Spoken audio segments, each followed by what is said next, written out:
Cold exposure isn't always good for you, and these are 5 moments that can actually make things worse. The first situation is hypertrophy and strength training.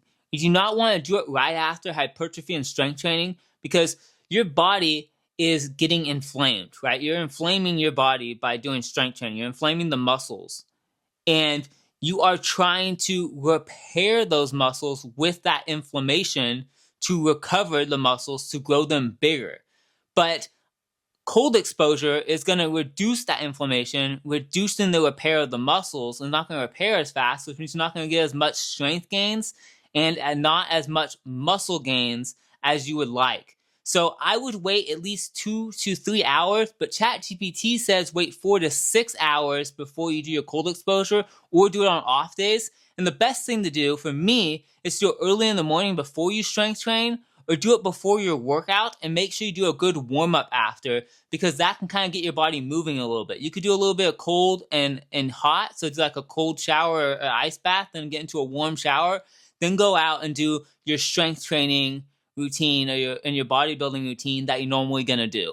Now, a lot of people think that ice baths and cold showers are a recovery method, and they are, but they're also could be used too much and push yourself too much. So if you're training like every single day, twice a day, and you're just pushing yourself 6 days a week, and you're like a hybrid athlete, and you're really trying it, and you start throwing in all these cold showers, you need to build up slowly and build up that tolerance to be able to do it, because your body is going to be overreached, and you're going to be under recovered, and you're not going to recover properly, and your body's not going to be able to work well. It is good for you. It's good for your immune system. It's good for other things. The cold is great for you, but it's more of a extra workout that you're doing more than a recovery tool for you, because it's so hard on the body to do this really cold stuff. So maybe start out not doing it as cold as you would like, or maybe start out doing a little bit less, where you're just getting your head in and you're kind of just dipping in there, and build up to it instead of starting out going really hard at these cold showers and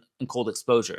Now, most people think that you need to be doing cold exposure when you're sick or when you have an infection, because that's what Wim Hof does. Wim Hof actually mainly does his cold exposure before he gets sick, and then he's doing his breathing method when he is sick. So his breathing method can help really activate the immune system and help you be able to get away that viral infection. And the cold can help too, but if you're very sick, I wouldn't recommend just getting in the cold unless you've really been doing it consistently, and I would cut down the amount of time you've been doing it and raise the temperature up a little bit more so you're not pushing yourself as much when you're doing this. Number 4 has some mixed opinions.